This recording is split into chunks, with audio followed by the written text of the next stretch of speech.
Robin. Michael Clarke Duncan. How you doing, sir? Man, you a big guy. Jesus Christ. Yeah, he is. We briefly met many years ago at WrestleMania. Oh, man, that's right. Back in Anaheim years ago. WrestleMania. That was a long Vince time ago. McMahon Man. used to take care of us. He gave us the nice VIP treatment to WrestleMania. And where was it again at? Anaheim. Anaheim. Yeah. And you were pretty much sitting in the same area as we were, but you got involved with the action. Yeah, just a little bit. And we're trying to remember who you were involved with. What was the storyline? Was it Undertaker? Was it Undertaker? No, they just told me they were going to give me some shit when they came out. Yeah, so they kind of, some guy got in your face and you stood up and and everybody went crazy. It's going to be some shit going on. Yeah. That was it. That's good that was the extent of your wrestling thing. Because, I don't want to do that. Those guys are good. God damn that voice. Way more athletic. That's a nice voice. Yeah, did you do a lot of voiceover work? A lot. You have, right? But you know what? I went to school at the Academy of Radio Broadcasting in Los Angeles, and I was doing this. Really? And an audition for Armageddon came up, and got to take that one. Yeah, I took that one, but this was my first love. That little movie. Just one little audition, you know. We're just the opposite. We do this because we failed at everything else. And you're forced to do it. Yeah, forced to. Gotta pay rent. Now, you guys look relaxed up here. New Yorkers have a different attitude. Yeah. It's more of a real attitude.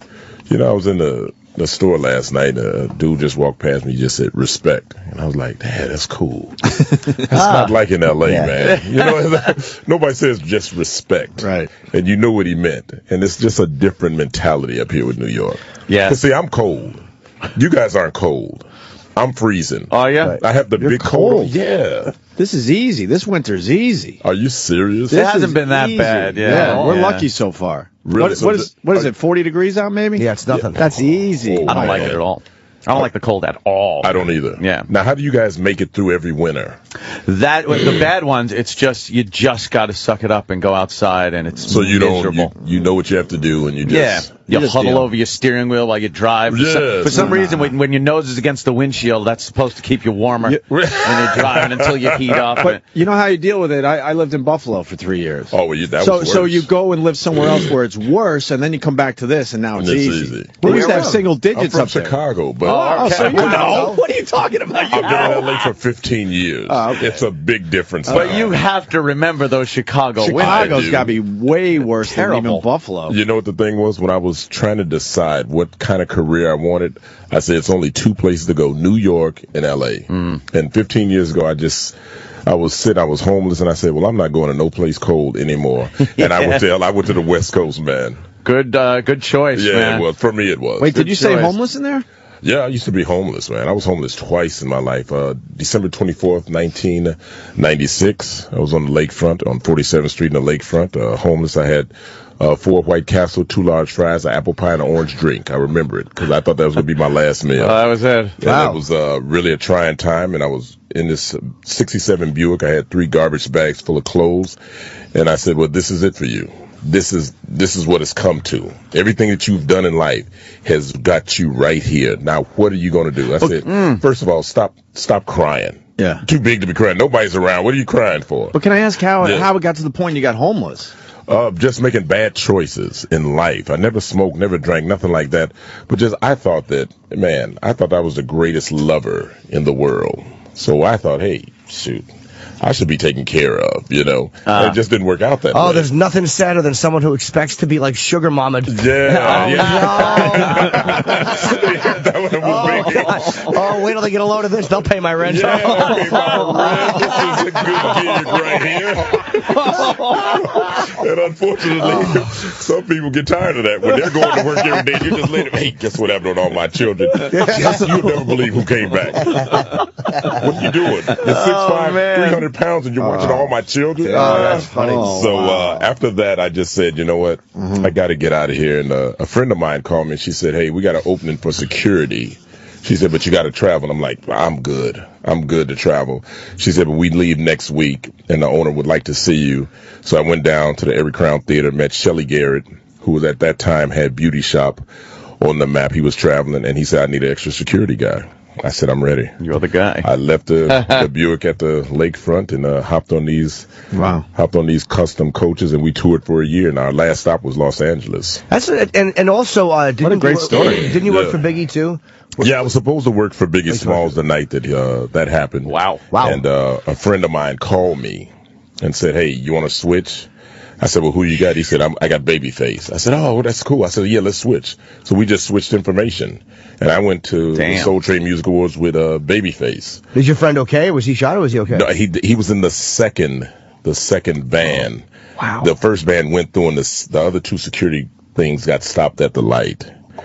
So and I know me, when I work security, I always sit shotgun. I never just have a person. Like, if I'm with you, I'm not going to let you sit right there. That's just not me. So I would have sat that side. But once that happened, and he called me the next morning, and he said, "Michael, you never guess what happened. It happened so quick. This happened." I said, "Are you serious?" He said, "Yeah, I quit security." Wow. Yeah. That was my last day working security. That was it, and I just said, it's not for me. Yeah, because you're technically with guys who can be targets. That's why they have security. And you have to jump in front. Yeah. It's like that's Secret your Service. job. Yeah, it is. If you're ready for that. Wow. But you're not physically trained. Right. Like a Secret Service. It's just like you going out there and carrying a gun. You're not really trained. Yeah. So how do you do that? And if your mentality isn't there to go push you out the way and meet take the shot. Oof. It's no insurance on that. It's no. You just have a gun. you just have a big gun. It sounds like a crazy gig. It really is a frightening job. It is. Yeah, without all that training it takes to automatically do something like it's you have to second nature. See things before it happens. Right. You'd be like, "Fuck this! I'm not doing this." I would just make believe I was getting in the way. I would just make believe that I try to make my move. That you move that quickly. Yeah, just I just missed. I would act like I didn't see it. Like, what happened? Oh, no, because I'm looking at that guy. Oh, we're supposed to look at other people. I thought you said I was okay. Yeah. No, you can't do that, man. Mr. T is another bodyguard, came out of Chicago, went on to become a huge star. Bodyguard what was he in? Everything. Wait, was it Citizen Kane? No, Rocky III. Did you look at him and think, wow, that's kind of a cool career did, because move? With Mr. T, he set the standard for bodyguards. He set the standard for bouncers. Remember, they used to have the old bouncer competition where they had to throw a midget and break through the door. They only had it one time, but that was the first reality thing. It was like on the Wide World of Sports. Yeah, it was. And Mr. T came out with the tuxedo, but he had the arms cut out. Yeah.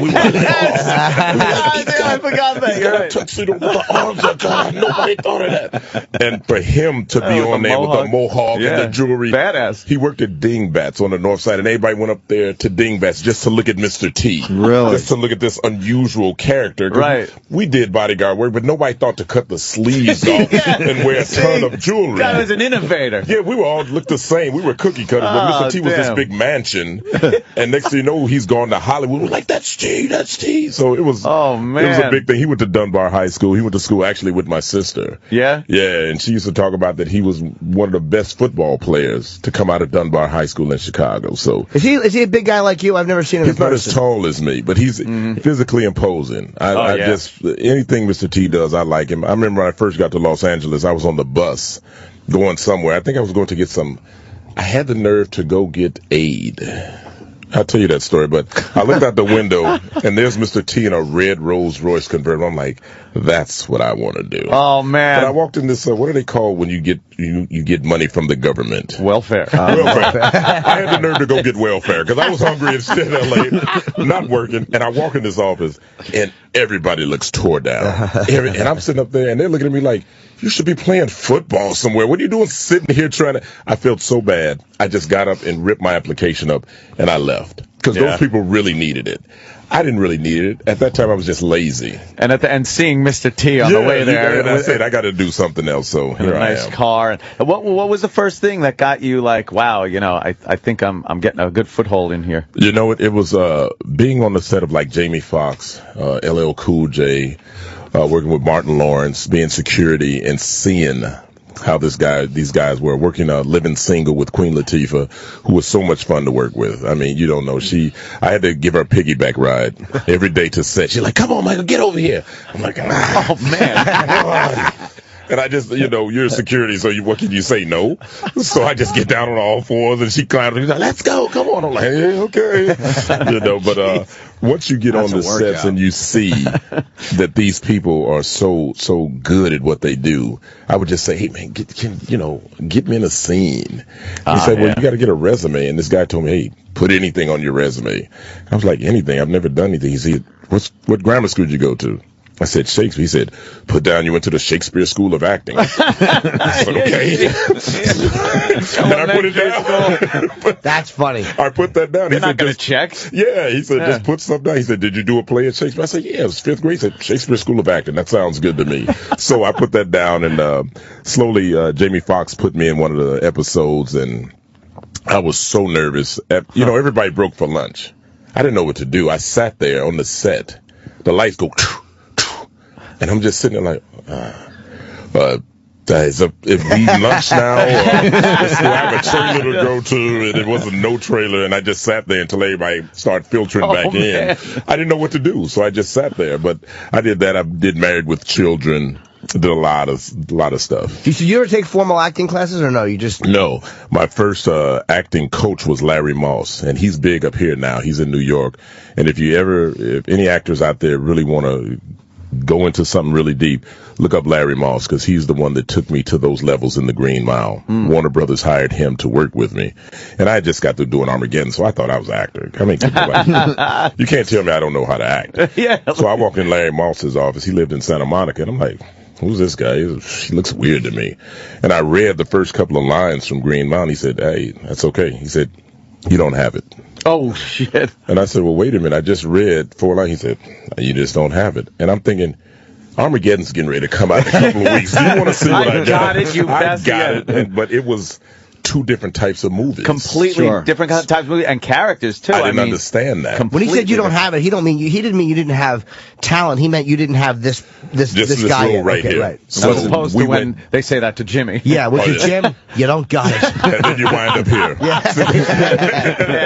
So I went back, and he gave me another chance. I begged him to give me another chance, and he explained to me, this is what this guy has to be. He has to be 5 years old. You can't be this big, overpowering. That's not this character. So I went back and I did a little bit. He said, "Okay, I can work with you." And we worked together like 4 days a week. That was the best part of the character, is you just see this imposing man come in, and he turns out to be, the gentlest guy. A kitten, yeah. But the thing was, we were going, and there was this young lady coming. She was taking Larry Moss too, and we would talk at the elevator. She'd be leaving, I'd be coming in, and she'd say, "Yeah, he's a weird dude. But he's cool. He knows what he's doing." And we didn't never get each other's name. And finally, I'm at the Show West Awards show, and the girl says, "Michael," and I say, "What's your name?" She's like, "I'm Hilary Swank. We work with Larry Moss." It was Hilary Swank. She was going for Boys Don't Cry, in which that year she won every award. So Larry Moss is a legend. Wow. Oh, wow. Okay. Now I know who I can look up, and I can blame when I don't get something. Go ahead. Larry Moss. And the show, so, I only saw part of it because the link I had was, they gave us links. Right. And there was a problem with the link, so it was like the first, I think, 20 minutes, and it's called The Finder. Yes. And it's a 1 hour procedure. Yes. What's a procedural? You know what? That gets me too. I've never heard that term. Procedural. But you play, I don't want to say, is it a cop or a detective? And it's got like a weird vibe, like John Fogerty. It's like a 70s show almost, where they have this singer looking for one of his items. His guitar is stolen, and Fogerty sings a little of his own music. I play Leo Knox, a character that Walter Sherman is good friends with. I'm a lawyer. I own the bar, the Ends of the Earth Bar. I'm his bodyguard, his confidant. I'm his best friend. Leo Knox came into Walter's life because at a time my family was killed, and I was going to kill the people that murdered my family. And Walter came into my life and stopped me from doing that. And I used to weigh like 400 pounds, and he got me to reading books and things like that. So now I'm Walter's guy. So no matter what he does, I understand him. He has this weird gift that he can find anything. And in one of the opening scenes, he finds John Fogerty's guitar pick. Right. That's all he wants. He doesn't worry about money. I take care of the money. He wants the most unusual thing. So that's the first episode is going to be really good, and it airs Thursday. All right, now, when you do something like this, I mean, do you start worrying about reviews, or do you or a movie or anything, or do you not even care? No, I let it go. You have to let it go, because if you start worrying about that, you're going to drive yourself crazy. And I have a saying that the world is won by those who let it go. If you don't even think about it, you can't worry because it doesn't change anything. Right. What's going to happen Thursday and then week after that and week after that is going to happen. I let it go right after I bitch at the guy. Yeah. Really? Yeah. You let it go up here, too. Yeah, exactly. Hey, before I let it go, you son of a bitch. Yeah, you just let it go. Yeah, right after I mail a Unabomber package to him, I let it go. And it's just to promote when it's on, too. It's called The Finder, and it's on tomorrow night, which is Thursday, 9 o'clock on Fox. Yes. And that's a great time slot to have. I'm annoyed that I couldn't see the entire Jeff Stoltz thing. is The Finder, and somebody, we were doing press the other day, and somebody made the mistake of saying he looked like Tom Brady. And I had to hear that. And I had to hear that. He texted me, he said, just remember, I look like Tom Brady. I'm like, don't look like Tom Brady.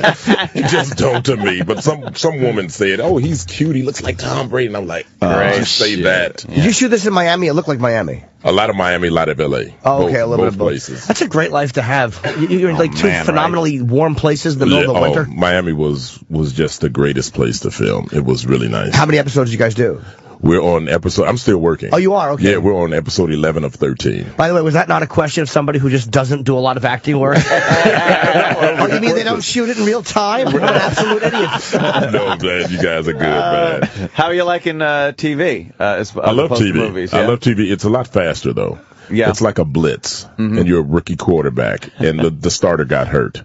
And everybody comes up to the line barking and says, I'm going to get you, I'm going to mess you up. And I didn't understand it. The first episode, I was always like writing stuff down to try to keep up with my lines, but you have to study differently. You have to allot yourself time. Over the holidays, about 4 days into the holidays, they sent me the new script 11. So I started breaking my script down, and I studied over the holidays because I take it seriously, and I think that's what you have to do. What do you do when you look at a script or you look at a character like your Leo in this? Do you say, okay, this is who this guy is, and kind of build a backstory, or do you just kind of do it as yourself? Or how they do the backstory, but I will take the character like Leo in the first episode, the backdoor pilot, as we called it, to Bones. I didn't like the way my character looked. I didn't like the way I looked, but I was I said, I'm gonna change everything about this character. This character is going to be a no nonsense type of guy. In the backdoor pilot, he was kind of goofy, and he, to me, I didn't like the way it was going. And I told Hart Hanson, who created Bones and who created this show, I said, I'm gonna take this guy in another direction. I want him to be a badass, really. Yeah. He doesn't smile a lot. He has his own way of doing things. He's very serious. So I took it in a whole nother direction. But I think you guys will like the direction that I took Leo Knox in. So had you started shooting yet, or you just from reading the script and doing the read-throughs? You're like, no, I had done the backdoor pilot with Bones and actually David Boreanaz and Emily Deschanel are wonderful over there at Bones. I call them varsity.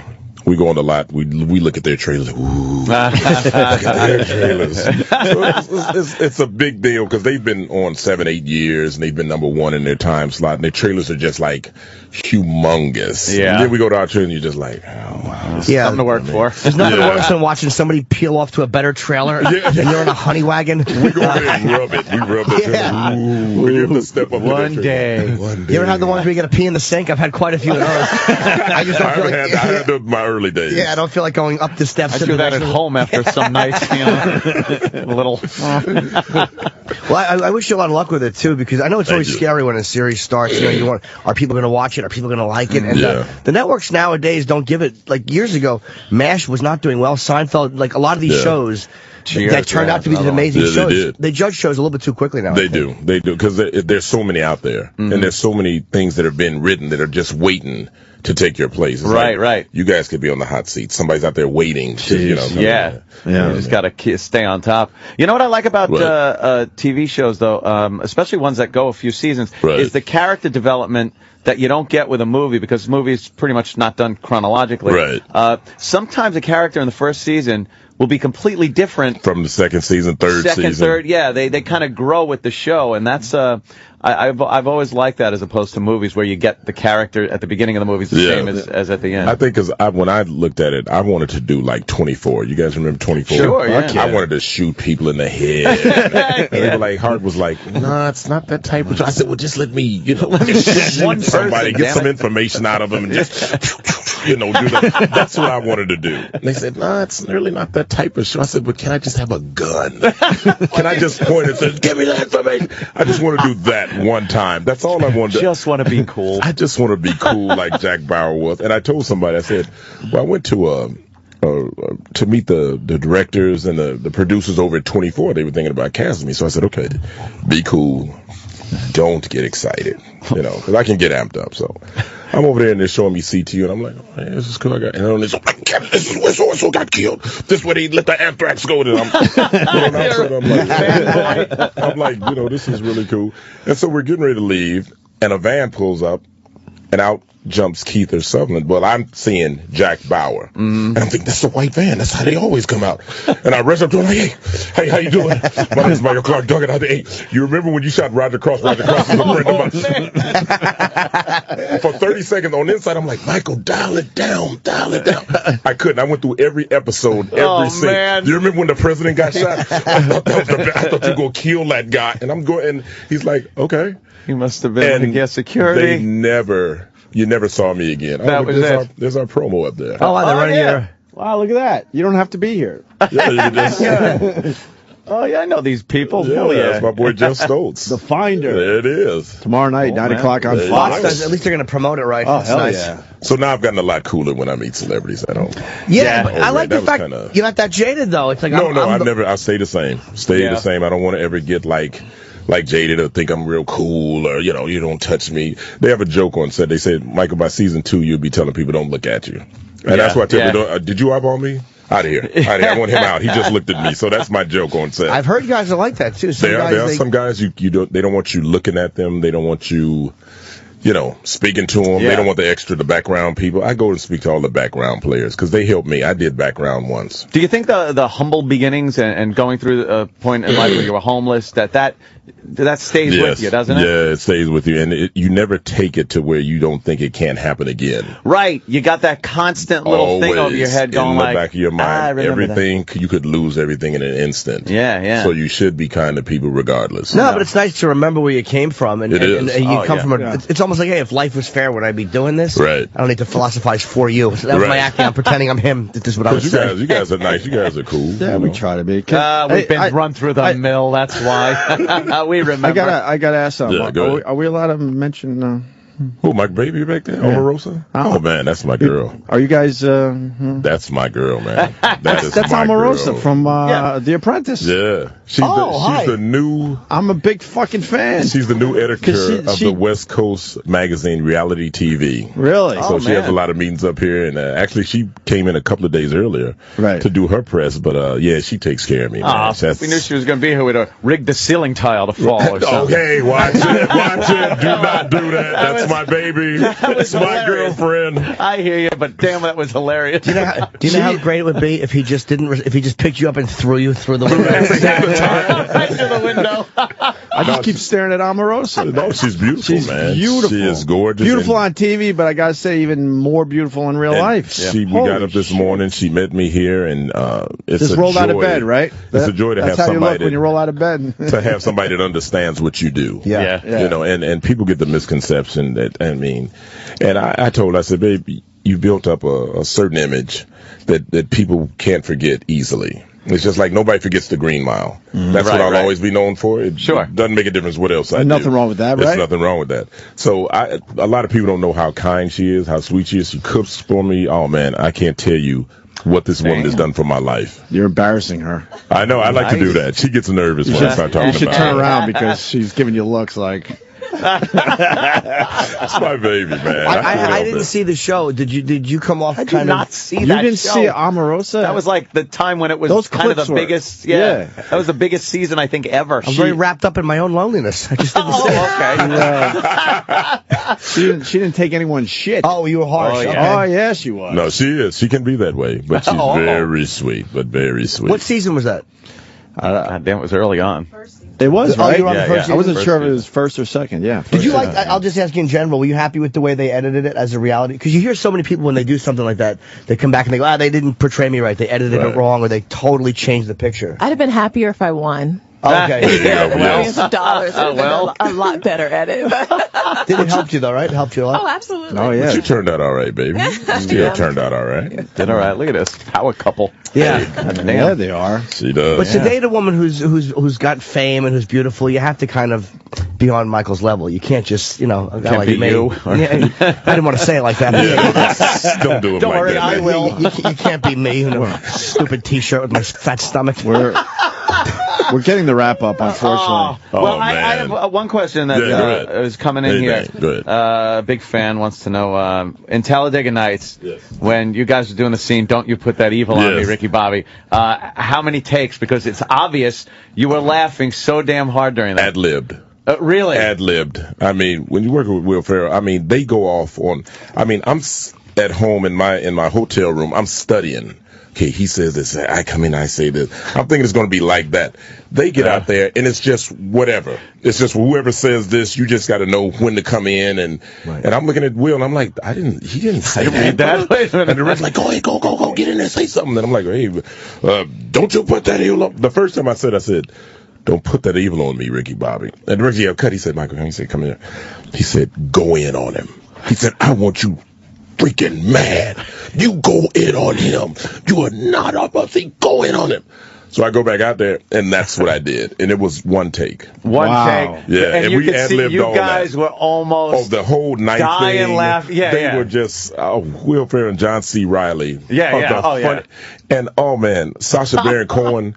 You get those four together, it's hard to do a scene and not laugh. It's fun. It is funny, man. Yeah, that's off camera when Will Ferrell was running around in his underwear. Yeah, he did it off camera. Yeah, and he was just running. He had these dirty underwear, and we're like, you can't help but to laugh. He is a funny guy. Yeah, he's funny in everything he does. Everything, man. Even bad movies. You're not gonna have all of them. No, but I mean, it's fair enough. He's funny, man. He knows what to do. But not every movie you're in is going to be great. Right, no, it's not. But not. Even the ones that are so-so, he's hilarious. He is, always has been. That's all I'm trying to say. I'm not trying to kill the guy. I love Will Ferrell. Oh, he's good. We've had John C. Reilly, and he's amazing. Funny. He's funny, from Chicago. Oh, yeah. Is he a Chicago guy? Yeah. I love him in Boogie Nights.